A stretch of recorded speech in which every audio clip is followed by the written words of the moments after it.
সবাই বসে ধৈর্য সহকারে বক্তব্য শুনুন। বিসমিল্লাহির রহমানির রহিম। আসসালামু আলাইকুম।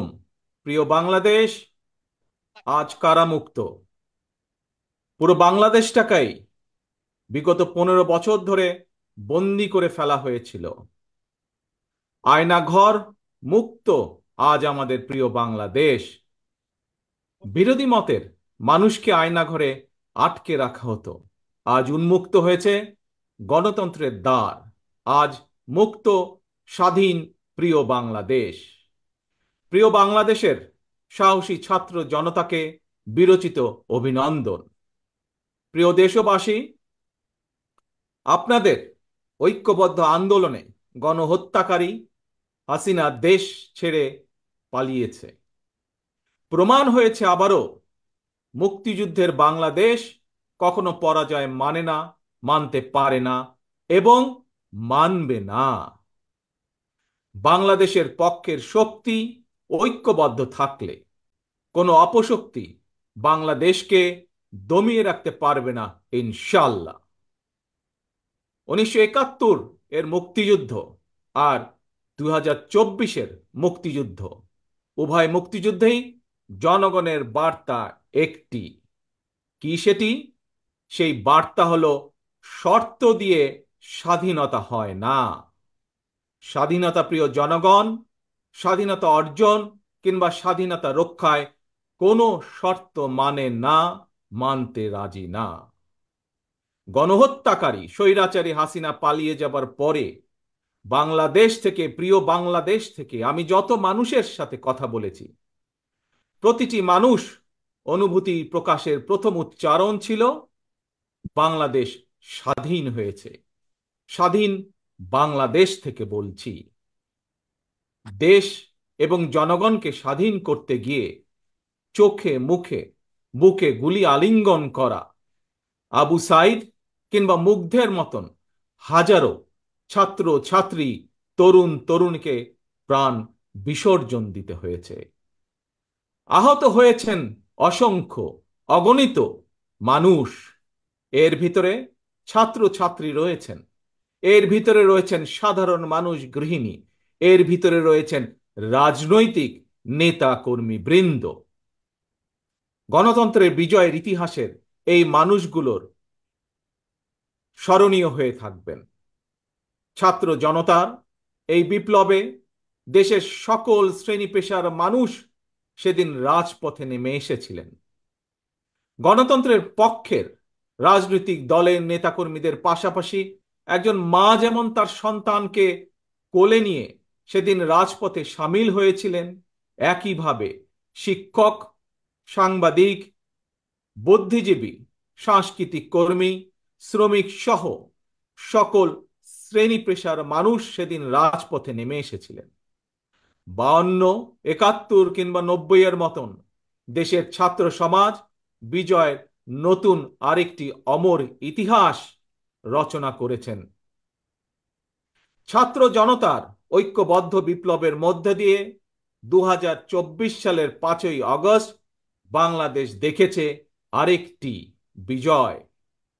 আমি বিএনপি সহ গণতান্ত্রিক আমি প্রতিটি রাজনৈতিক দলের পক্ষ থেকে দলমত নির্বিশেষে অভিনন্দন জানাই বাংলাদেশের বীর জনতাকে।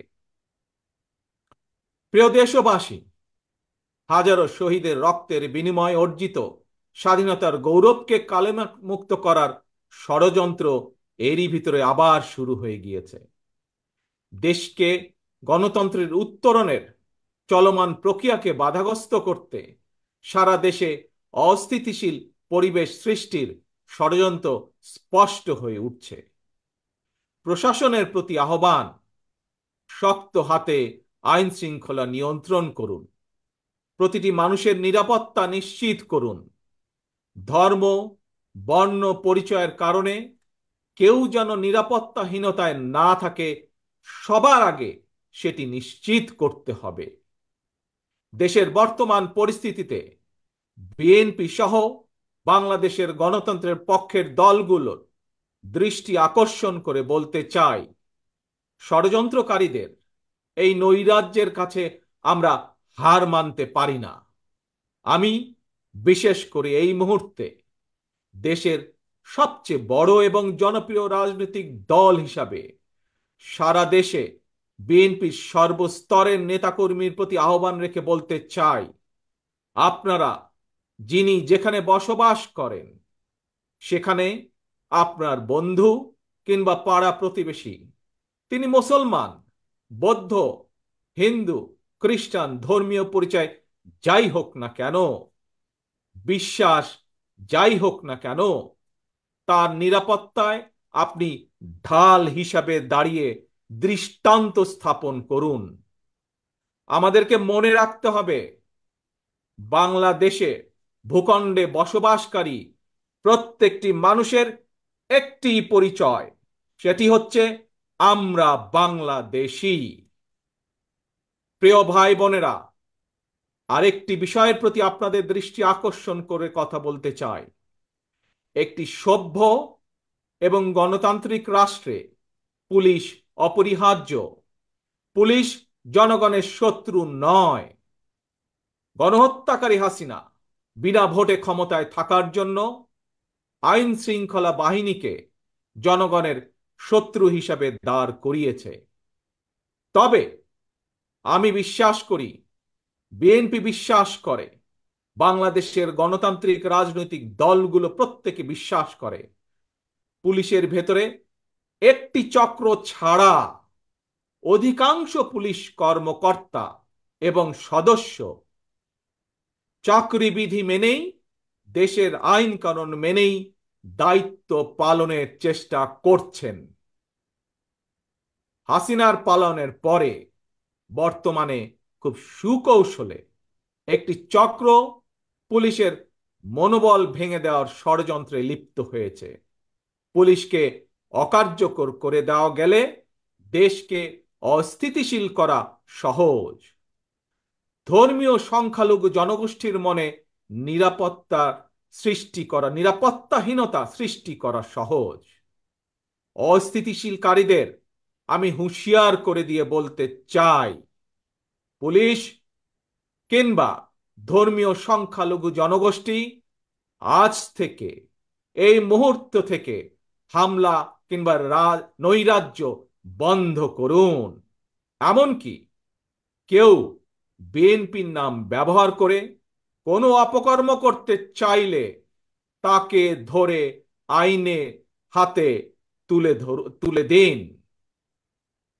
কোনো পুলিশের বিরুদ্ধে কোনো সুনির্দিষ্ট অভিযোগ থাকলে সংশ্লিষ্ট কর্তৃপক্ষের কাছে যথা নিয়মে অভিযোগ দায়ের করুন।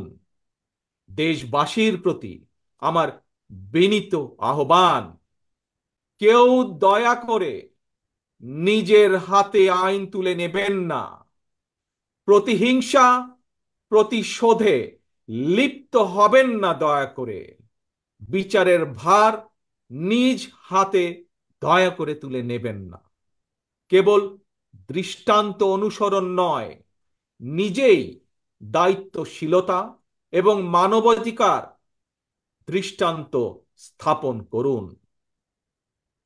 প্রিয় ভাই বোনেরা, অতীত সমালোচনা কিংবা নৈরাজ্যের বদলে নৈরাজ্য কোনো সমাধান হতে পারে না, বরং বিশ্বের সঙ্গে তাল মিলিয়ে আমাদেরকে এগিয়ে যেতে হবে।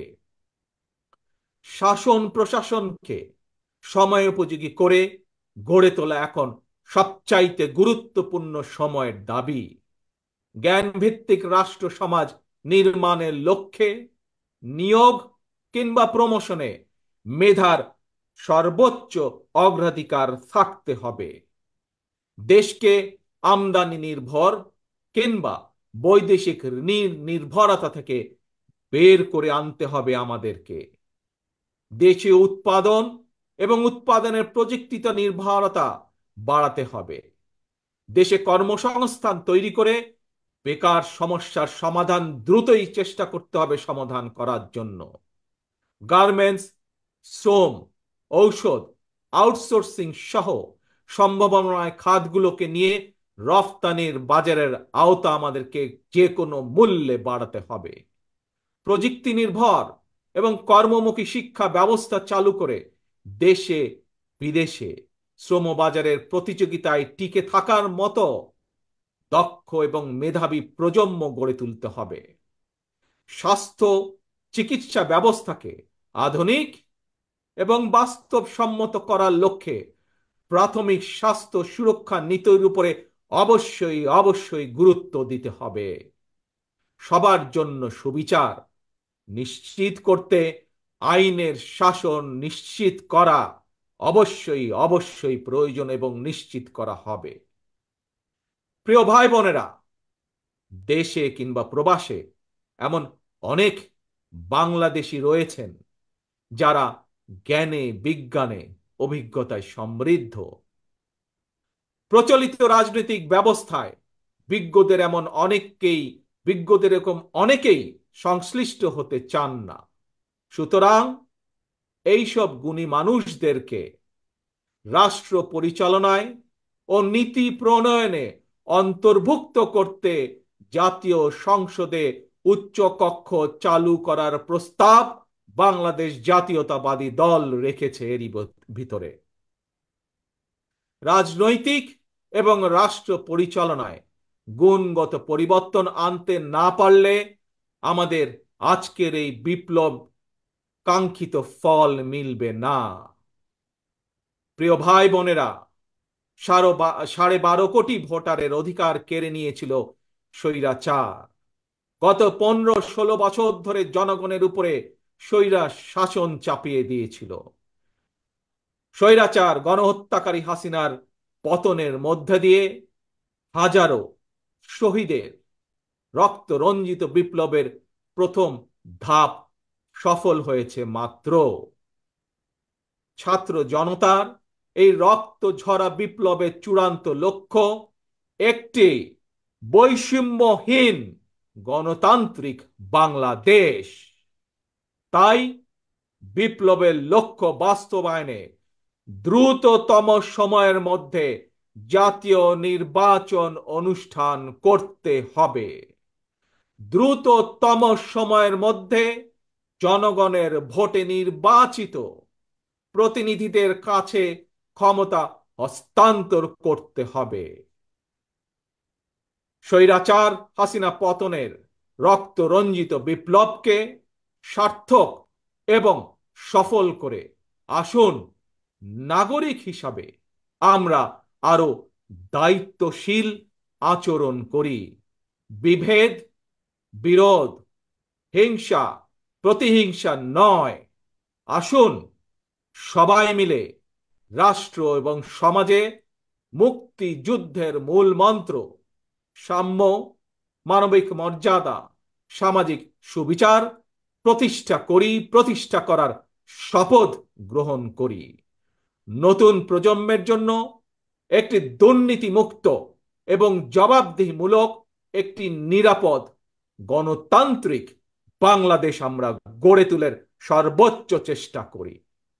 সর্বশেষে আমি আমার দলের নেতা কর্মী সমর্থক শুভাকাঙ্ক্ষীদের উদ্দেশ্যে বলতে চাই, আমরা সকলে ঐক্যবদ্ধ থাকলে তারুণ্যের জন্য যে তারুণ্যর নেতৃত্বে আজ বাংলাদেশের এই বিপ্লব সফল হয়েছে, আমরা সকলে ঐক্যবদ্ধ থাকলে আগামী দিনের বাংলাদেশের জন্য তারুণ্যের জন্য একটি নিরাপদ ভবিষ্যৎ আমরা গড়তে পারবো ইনশাল্লাহ।